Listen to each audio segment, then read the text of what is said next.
আমাদের সামনে যেগুলো দেখতে পাচ্ছেন এগুলো হচ্ছে মূলত তামাক। আর আমি এখন যাচ্ছি, এই যে দেখেন আমার হাতে কোদাল, আমি কোদাল নিয়ে যাচ্ছি এই তামাক খেতে পানি দিতে হবে, যার জন্য ড্রেন আমাকে ঠিক করতে হবে।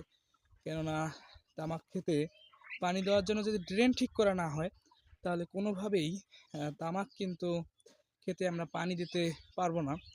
যার কারণেই আমি তামাক খেতে এখন পানি দেওয়ার জন্য ড্রেন ঠিক করার জন্য যাচ্ছি। এবং এই যে দেখতেছেন এটাই মূলত আমাদের তামাক ক্ষেত। তো ভিউয়ার্স, অবশ্যই আপনারা আমাদের সাথেই থাকবেন। এবং ভিউয়ার্স, আপনারা যে তামাক খেতে দেখতে পাচ্ছেন এটাই মূলত আমাদের তামাক ক্ষেত। এবং দেখেন এই তামাক ক্ষেতগুলো মাটি থেকে কত বড় লম্বা হয়েছে তামাকগুলো। এবং আমি যদি আপনাদের একটু দেখানোর চেষ্টা করি, দেখেন আমি কিন্তু এইখানে কিন্তু বলা চলে যে আমার থেকেও তামাকগুলো লম্বা হয়ে গেছে। এবং এগুলো হচ্ছে মূলত বার্লি তামাক। এবং এই তামাকগুলো কিন্তু আমাদের দেশ থেকে বিদেশে রপ্তানি হয়, যার কারণে দেখা যায় যে এই তামাকগুলো কেজি প্রতি কিন্তু 120 থেকে 150 টাকা পর্যন্ত হয়ে থাকে। আর এগুলো যেহেতু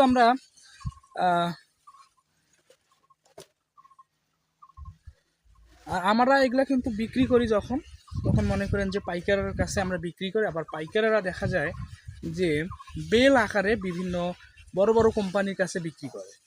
ওই থেকে মনে করেন যে আমাদের রংপুর অঞ্চলে বেশ প্রচুর পরিমাণে তামাক চাষ হয় এবং চাষিরা উপকৃত হয়। এবং আজকে আমি যেটা করতে এসেছি সেটা হচ্ছে যে আপনাদের আমি একটু দেখাবো। আমি যদি আপনাদের দেখাই যে এটাই মূলত হচ্ছে আমাদের পানি দেওয়ার ড্রেন। এবং প্রতিটা নালা করা থাকে, দেখেন এগুলো কিন্তু নালা করা আছে এবং এই নালায় নালায় আমাদের পানি দিতে হবে। যার কারণে আমি ড্রেন ঠিক করার জন্য এসেছি।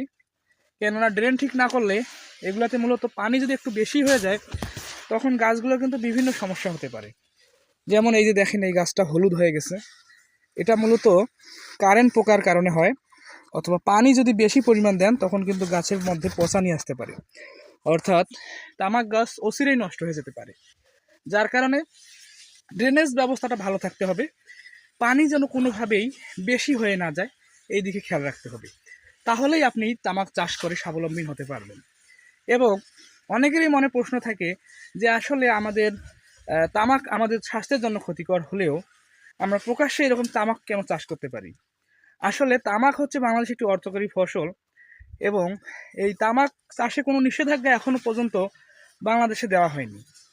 এবং এই তামাক খাত থেকে প্রতি বছর সরকার অনেক পরিমাণ কর পেয়ে থাকে বিভিন্ন প্রতিষ্ঠানের মাধ্যমে।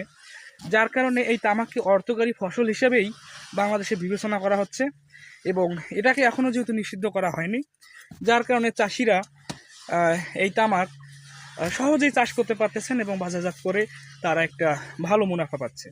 তো ভিউয়ার্স, কেমন লাগলো আমাদের এই আজকের এই প্রতিবেদন আকারের এই ভিডিওটি, অর্থাৎ আমার ব্লগ ভিডিওটি, অবশ্যই কমেন্টে জানাবেন। এবং যারা এখন আমাদের Sajjad blog from Rangpur YouTube চ্যানেলটি সাবস্ক্রাইব করেননি, সাবস্ক্রাইব করে আমাদের সঙ্গেই থাকবেন। ধন্যবাদ সকলকেই।